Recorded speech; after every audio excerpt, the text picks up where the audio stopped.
S S ನಿಮ್ ಸಿದ್ಧಾಂತ ಏನು? ಲೆಫ್ಟ್ ಅಲ್ಲ, ರೈಟ್ ಅಲ್ಲ, ಸೆಂಟರ್ ಅಲ್ಲ, ಅಂಬೇಡ್ಕರ್ ಪೆರಿಯಾರ್ ಅವರ ಸತ್ಯಪಂಥ ಅಂತ ಹೇಳ್ತೀರಾ. ಏನ್ ಹೇಳಕ್ ಹೊರಡ್ತಾ ಇದ್ದೀರಾ? ಅದರೊಂದು ಕ್ಲಾರಿಟಿ ಚೇತನ್ ಅವ್ರಿಗೆ ಇದೆಯಾ? ಜನ ಅರ್ಥ ಮಾಡ್ಕೊತಾ ಇದ್ದಾರಾ ಅಂತ ಕ್ವಶನ್ ಅಲ್ಲಿದೆ. 100 ವರ್ಷದ ಹಿಂದೆ 5-6% ಸಾಕ್ಷರತೆ ಇತ್ತು. ಅವಾಗ 100 ಜನ ದಲಿತರ ಮಕ್ಕಳಿಗೆ ಸಿಗದೆ ಇರೋ ಶಿಕ್ಷಣ ಬಾಬಾ ಸಾಹೇಬ್ ಒಬ್ರಿಗೆ ಸಿಕ್ತು. ಯಾಕೆ ಸಿಕ್ತು ಅಂದ್ರೆ ಅವ್ರಿಗೆ ಅವ್ರ ಫ್ಯಾಮಿಲಿ ಬ್ರಿಟಿಷ್ ಮಿಲಿಟರಿನಲ್ಲಿ ಇದ್ರು, ಮಿಲಿಟರಿ ಫ್ಯಾಮಿಲಿಗಳ ಮಕ್ಕಳಿಗೆ ಅವ್ರು ಶಿಕ್ಷಣ ಕೊಡ್ತಾ ಇದ್ರು. ಅಂಬೇಡ್ಕರ್ ಅವರು ಬಹಳ ಅದ್ಭುತವಾಗಿ ಓದಿ ಫಾರಿನ್ ನಲ್ಲೆಲ್ಲ ಲಂಡನ್ ಸ್ಕೂಲ್ ಆಫ್ ಎಕನಾಮಿಕ್ಸ್, ಕೊಲಂಬಿಯಾದಲ್ಲಿ ಡಿಗ್ರಿ ಮುಗಿಸ್ಕೊಂಡು ಇಂಗ್ಲಿಷ್ ನಲ್ಲಿ ಬರೆದು 100 ವರ್ಷ ಮುಂದಾಲೋಚನೆ ಇದ್ರು ಕೂಡ ಅಲ್ಲಿ ಅವತ್ತಿನ ದಿನ 5-6% ಇರೋ ಸಾಕ್ಷರತೆ ಇರೋ ಸಮಾಜ ಅವ್ರ ವಿಚಾರ ಅರ್ಥ ಮಾಡ್ಕೊಂಡ್ರು.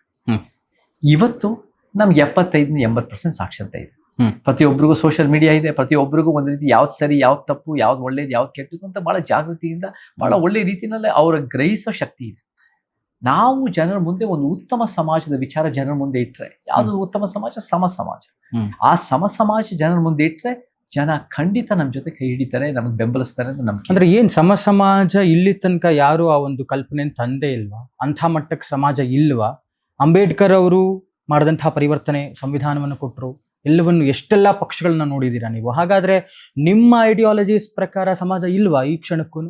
ಇವತ್ತು ನಮ್ಮ ಕಣ್ಣಲ್ಲಿ ಸಂತೋಷ್ ಅವರೇ, ಇದು ಒಂದು ಅಸಮಾನತೆ ಮತ್ತು ಅನ್ಯಾಯದಲ್ಲಿ ಕೂಡಿರೋ ವ್ಯವಸ್ಥೆ. ನಮ್ಮ ಶತ್ರು ಯಾವ ಜಾತಿಯವರಲ್ಲ, ಯಾವ ಧರ್ಮದವರಲ್ಲ, ಯಾವ ಭಾಷಿಕರಲ್ಲ, ಯಾವ ಒಂದು ಪಕ್ಷ ಅಲ್ಲ.